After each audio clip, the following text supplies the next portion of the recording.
This is how we do it. Hey, it's Monday. This is how we do it. And we are back in Dallas, Texas. It was so much fun. So, Friday, if you tuned in, I was in Nashville and I was executing on one of my dreams. It was something that I put my mind to on March 16th. I found this opportunity and I went for it. And it took me 3 months to get there. And in Nashville, I ended up interviewing a singer songwriter that will come out here in a few months. And it was absolutely a phenomenal trip. And it just case in point that if you want something bad enough, if you go after it and you are tenacious, that you can get it. So Nashville, what a cool city. If you've not had a chance to go to Nashville, it is just, there's just music everywhere. It doesn't matter. I went to a little diner, just where they have, where you go eat, hamburgers and, fried onion rings or whatever.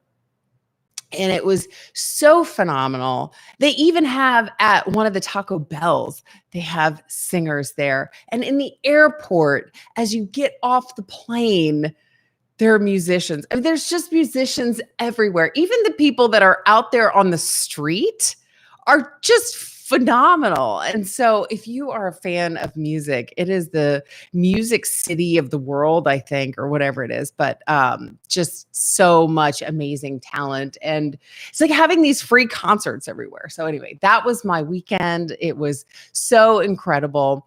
And when I heard the story, I write for Recovery Today magazine. And when I heard the story of this gentleman, I said, I have got to interview him. And I did. So this week, we're going to talk about confidence.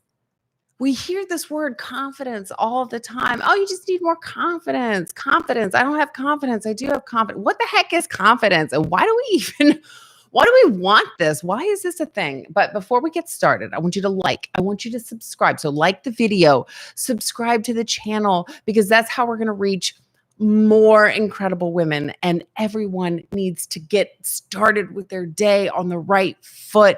It's getting intentional about our lives. And so that's what the show is all about. Higher in heels. It's legit. Yeah, you are higher in heels. And I will tell you, my heels are super huge. I have a lot of confidence in that area. And I'm 6'1". So let me just put that little, oh yeah, by the way, that makes me like 6'5". But the more, so high, yes, legit, you are higher in heels. And this is all about elevating women. It is. And heels to me are important. And it really goes along with the topic that we're talking about today, because the more confident I am, the higher my heels get.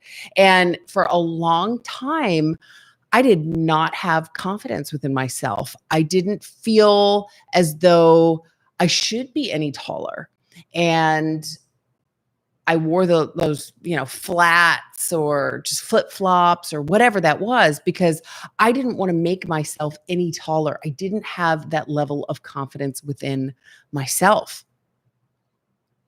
And I remember this was about 20 years ago. My best friend, he and I went shoe shopping. And I remember when he told me, because I was looking at this very small selection that I had of shoes. And because I wear size 12, there are, I don't know, like 4 shoes for me to choose from, just very, very small selection. And this was at Payless, when Payless was still around. And I was looking at the shoes, and I remember telling him, like, gosh, there are just none that have no heels. And he saw me getting frustrated, and it's very defeating. I saw all these other women and they have these cute shoes, and they look, and heels are sexy. They are. They make the sound and they do the thing. And, and I don't want heels. I just want cute shoes. And it was so hard for me to find any.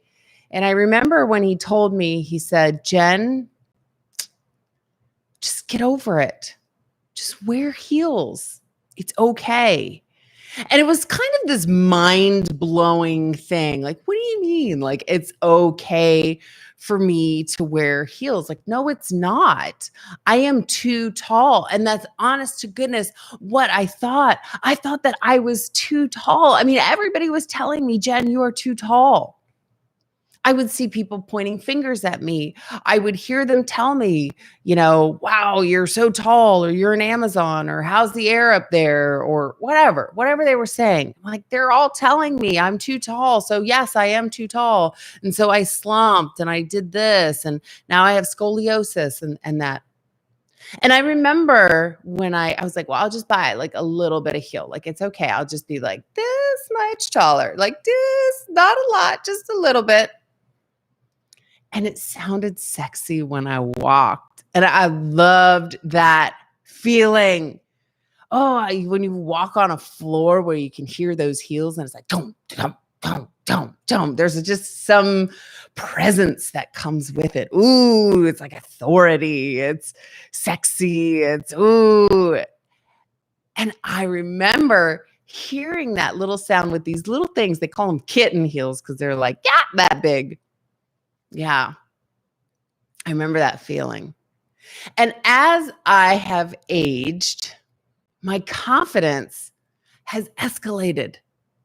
Absolutely, it has escalated. And they actually show in statistics that women are significantly less confident until we're about 60 compared to men. And then our confidence starts to go up. So we as women are much less confident than men are and it starts to even out when we're around 50. And then when we're 60, it starts to shift. So something magical about when we're 60. I don't know. I'm not there yet. I would welcome somebody to write into the show or to even be on the show and talk about what happens at this magical 60 that causes women to become more confident. But what if we could shift that to when we're 20, when we're 30? The truth is, because we don't have the confidence, many times we're not standing up for ourselves. So what is confidence? Let's just baseline. What is confidence? It's a feeling. It's not self-esteem. It's not how you feel about yourself. It's a feeling if you're able to accomplish something. And so often, I think we put this confidence term on this big scale. Like, am I confident to do the big things? To get that job, to start a company, to get married, to have a family? Do I have the big confidence? But the truth is, confidence is with us every single day in every single thing that we do. And we don't think about it most of the time. We just do the things. But their confidence. William Hazlitt says, everything you want. Oh, no, that's not what he says, but we could go there. Everything you want is on the other side of confidence. We could say that too. But as is your confidence, so is your capacity. Think about that. As is your confidence, so is your capacity. And he doesn't specify if it's a big capacity, if it's a small capacity. Like, what are you going after? When was the last time you thought about standing up and the confidence that you had in standing up? I don't know. I don't think about it. I just do it. I've done it a bazillion times. I'm up and down all day. Why would I think about my legs? Well, there are some people that think about their legs and their confidence in them a lot more. Maybe if they've gone through some kind of leg trauma. Maybe you're getting older. You just don't have the strength like you once had. Those people are thinking about their legs. There is a certain level of confidence that maybe they don't have anymore. But for you and I, we don't think about it. I don't think about if I'm going to make dinner and the confidence that I have behind it. I make the same thing all the time. I know exactly what it's going to taste like. But if I make something new, I don't know. I might I might actually think about what that looks like in my mind. My dad is a phenomenal chef. He's phenomenal. He's watched so many of these TV shows and he's read recipe books, and just the man has done a ton of research and playing around with different spices. And in my family, when there's a holiday like Mother's Day or my mom's birthday or whatnot, because it's the two of them that live at their house, my dad will say, well, what do you want for your birthday dinner? What do you want for Mother's Day dinner? And he creates something. And that is part of his gift to her, because what he does, what he can create is so magnificent. It becomes that thing that whomever he's cooking for looks forward to. So lucky mom when dad cooks. But I've also heard my dad say things, well, I don't know how this is going to turn out. We'll just see. And we all say, yeah, but dad, it's going to be good. Like literally, we can smell the smells, and the smells are like, we're all like drooling, It smells so good throughout the entire house. We don't smell anything burnt. We don't smell anything like, I don't know, should you have mixed those spices? Like, it's amazing. And yet my dad, for whatever reason, still says, well, I don't know. We'll see how it tastes. And we're like, it's going to be amazing. And I always wondered why he says that. But maybe it's to lower the expectations. I don't know. But confidence is a feeling. It's a feeling. And no one can give you confidence. Sure, they can help add to it. If we have a bunch of people cheering you on, saying, yeah, you're doing a great job, that adds to your confidence. Absolutely. But it only can come from you. I read an interesting statistic about how men are 4 times more likely to negotiate their salary than women. 4 times more likely. And then on top of that, the women that are negotiating still negotiate 30% lower. 30% lower than men do. Oh, but how many of us have been there? Confidence. Yeah, the men have confidence. Hewlett Packard did a study. And for the men, open positions, men, they didn't feel that they needed to have all of the qualifications. In fact, they just needed to hit 60% of the job description. Yeah, do I have, nope, yep, nope, yep, sure, I'll apply. But for women wanted to have, they felt that they could only qualify, that they could only submit their application if they had 100% of the job description. 100%. Have you ever, and I'm going to assume that you have because you are watching this, have you ever written a job description? What do you put in a job description? It's like a wish list.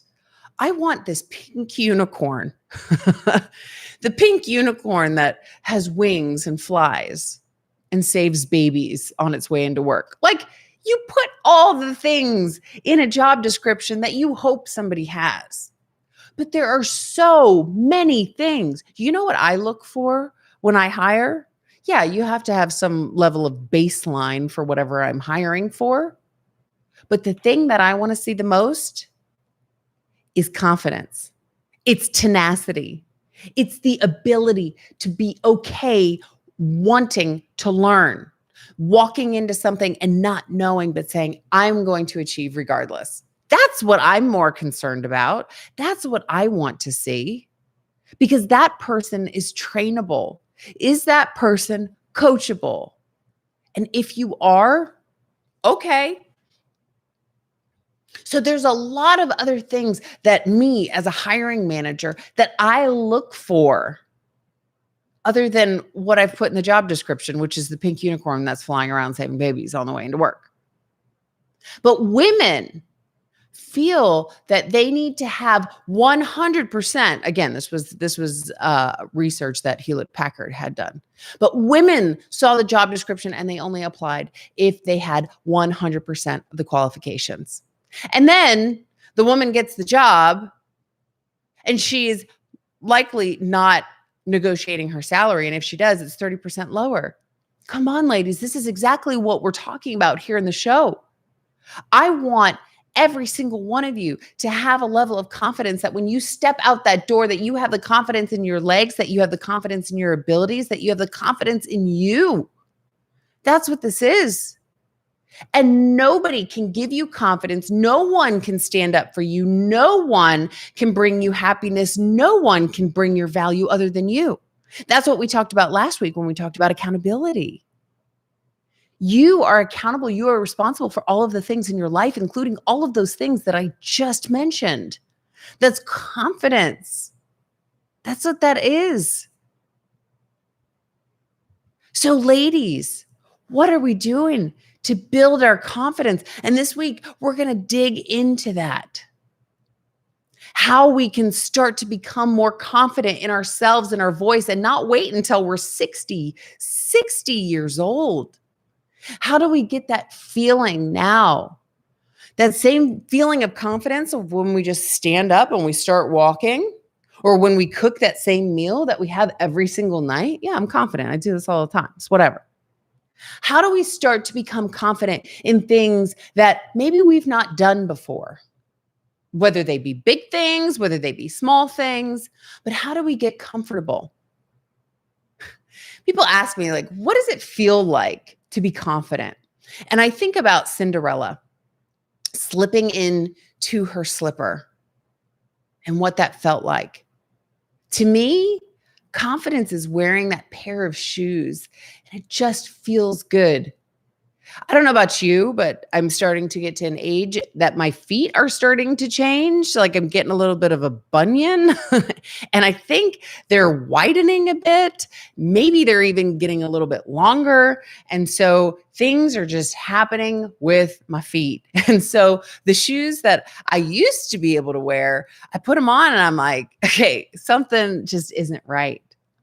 But when I find that pair of shoes that I can just slip into, and I don't have pain, I don't have bunion pain, I don't have toe pain because my shoes are too small or any of that. They're not too big, they're not too small, like the whole Goldilocks thing. That's too big, that's too small.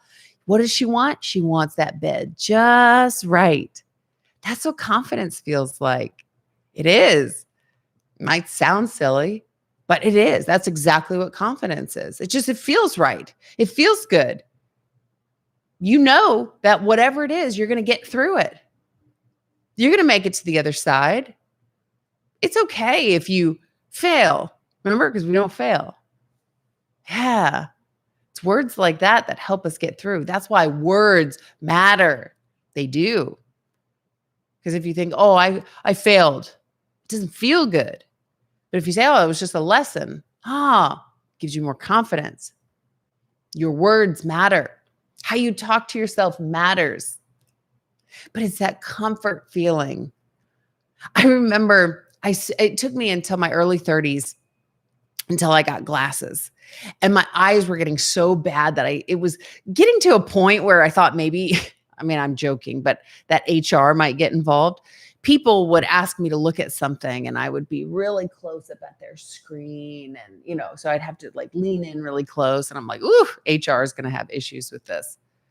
And I remember going to the eye doctor and he did this thing, where it's like, how does that look? How about this? And I remember, you know what I'm talking about? You look at all the different lenses. And I remember when I saw for the first time how I was supposed to see. That is confidence. It is wearing the pair of glasses that allows you to see clearly. It's wearing that pair of shoes that just fits. There's no discomfort.